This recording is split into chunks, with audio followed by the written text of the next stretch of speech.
Gojo vs Sukuna ended over 200 days ago.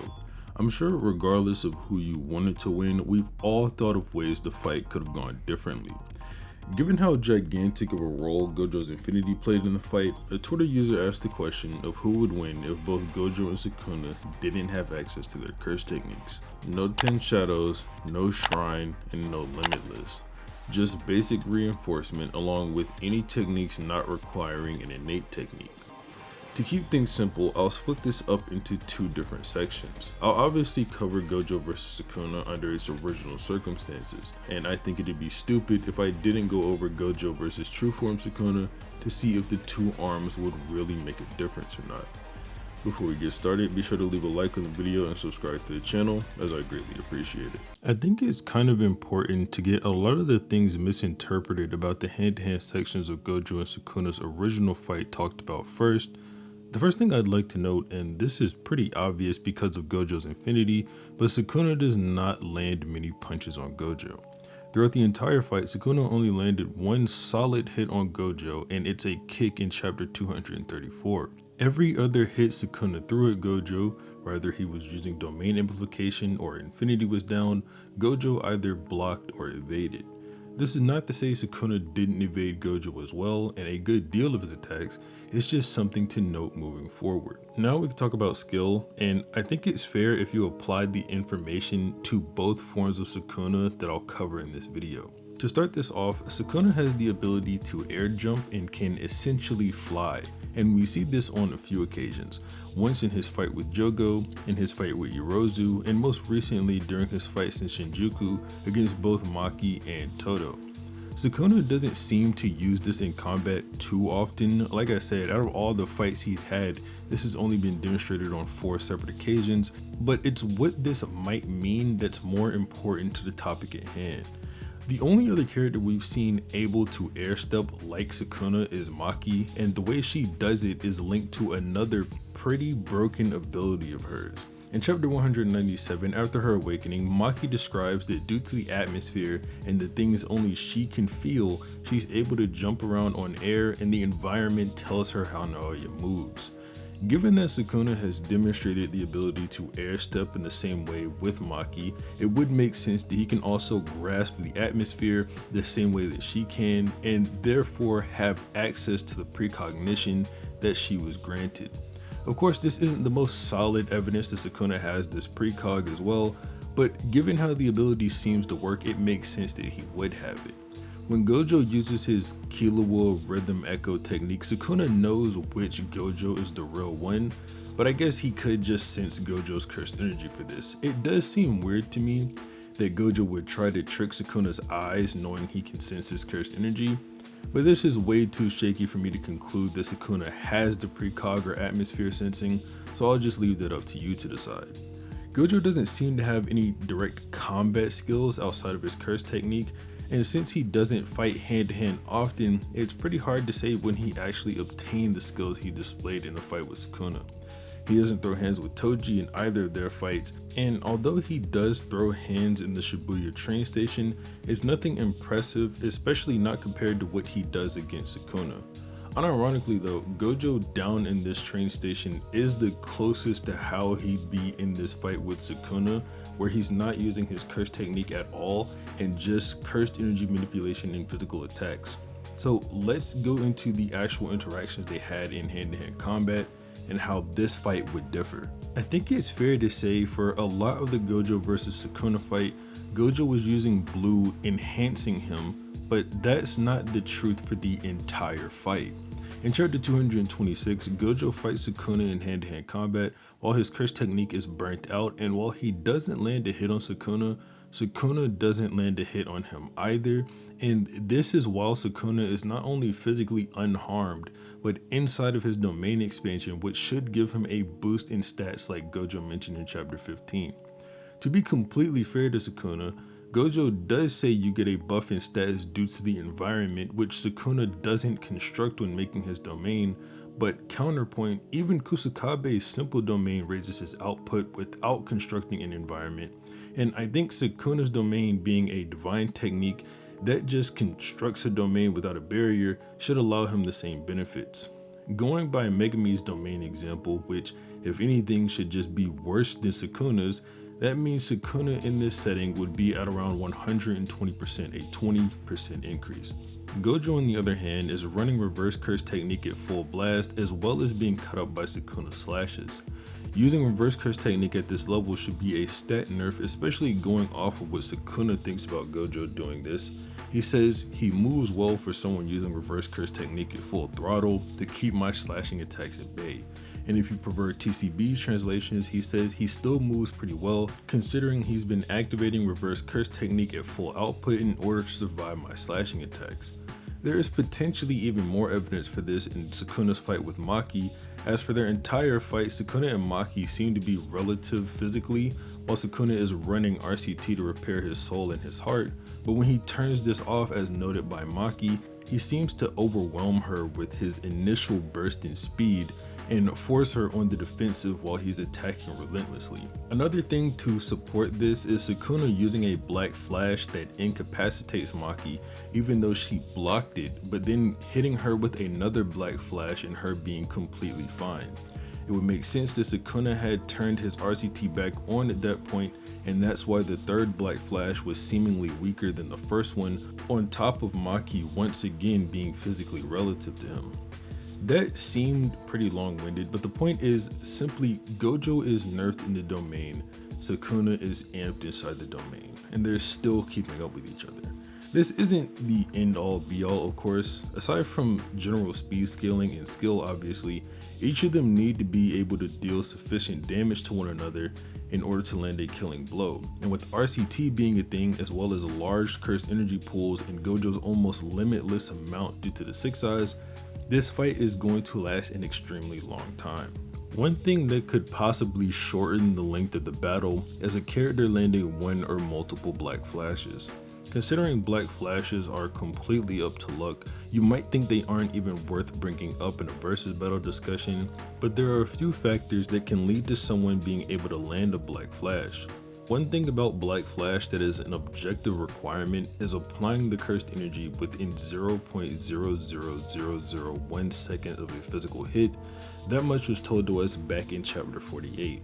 But in chapter 256, Gojo gives us a much more in-depth breakdown, saying that if cursed energy being applied in that time frame was the only thing special about a Black Flash, then he could land one at will. When loading a fist with cursed energy and throwing a punch, it's applied in one of 3 ways. The first is the type that will strengthen the fist, the second is the type that crashes into the opponent, and the third is the type that does both. According to Gojo, the timing of the hit isn't the only thing. Depending on the blend of the 3 hits I just described, it's a toss-up and no one except for him can control the third type. On top of this, however, the blend has to change depending on the environment, meaning things like your physical condition and your opponent's cursed energy. Gojo goes on to say he personally thinks that there might be a connection between humidity and temperature to hit a Black Flash, but the point of all that he's saying is that there is no definitive way or no correct answer as to how to unleash a Black Flash. But since Gojo can not only time it correctly by his own self-admission, but can control the third type of hit when no one else can, from a raw factors perspective, it's more likely for him to hit a Black Flash than Sukuna.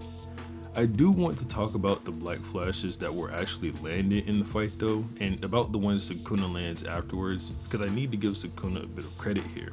I don't see anyone really mentioning this, but while it is true that Sukuna has a way to bypass the limitless by using domain amplification, that same thing also holds him back in the aspect that it may prevent him from using a Black Flash on Gojo entirely.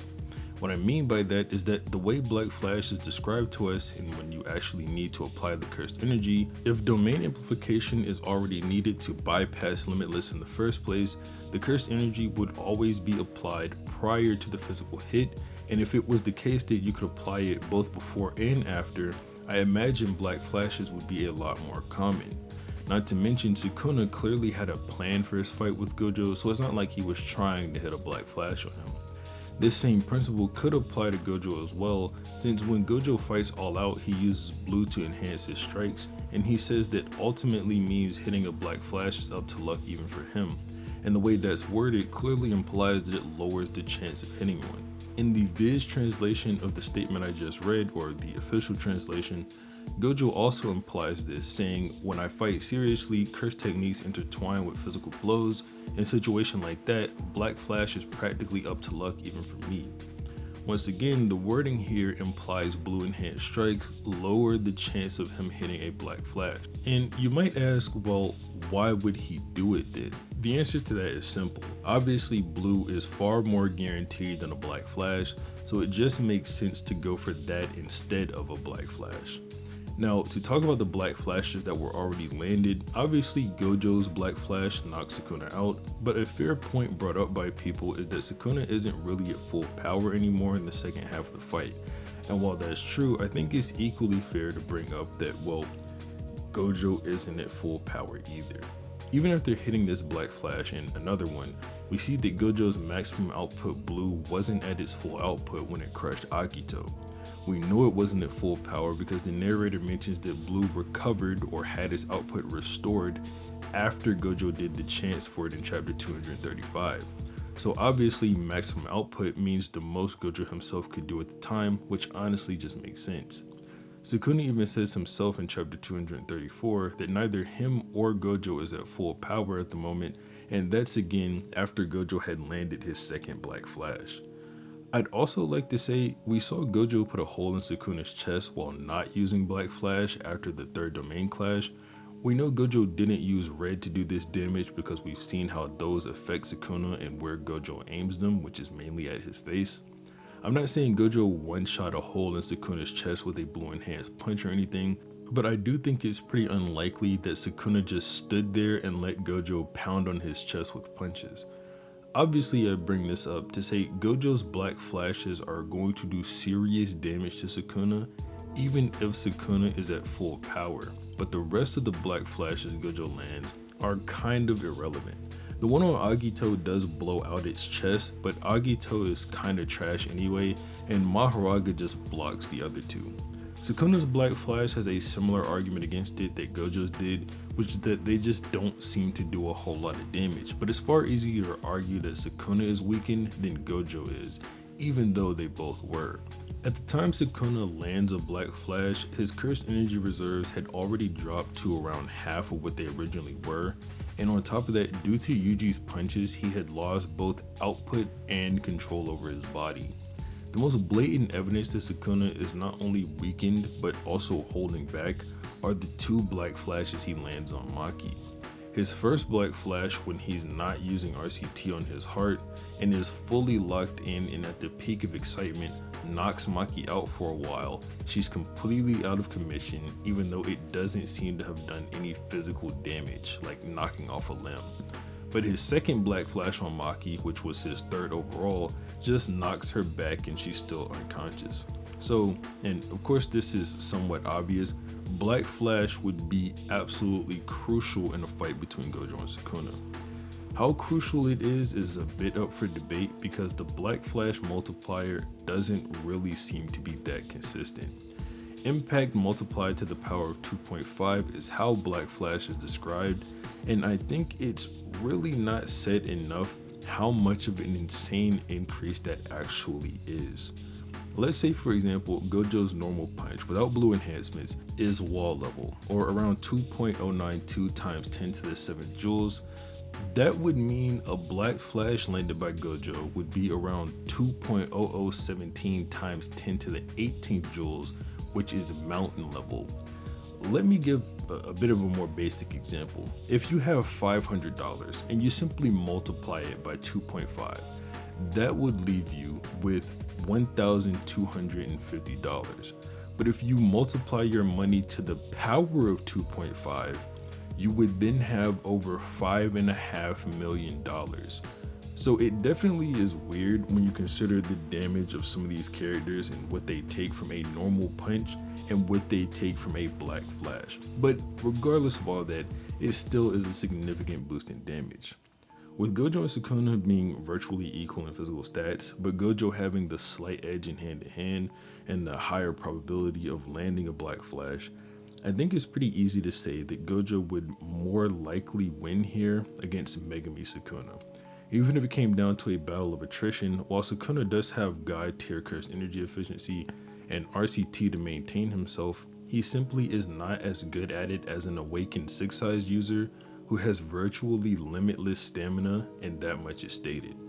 The story sort of changes when you give Sukuna his true form with all 4 of his arms, because while Gojo is incredibly skilled and seemingly even more so than Sukuna, the added advantage of 2 arms, while they are already physically similar, is enough to turn the fight in Sukuna's favor.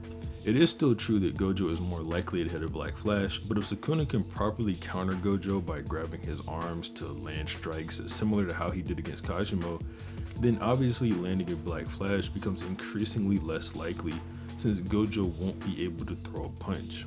Keep in mind that on top of holding back, no one has properly fought Sukuna in a hand-to-hand fight while he had access to all 4 of his arms, except Kashimo, and we all saw how dominant he was in close quarters in that fight.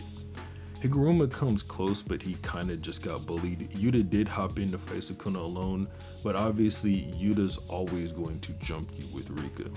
Sorry for the second round being sort of short, but it's pretty cut and dry once you go over all the information from the first round. To state it just clear and obvious, Gojo would beat Megumi Sukuna in a fight where they had to use hands only, and he would lose to Sukuna with 4 arms.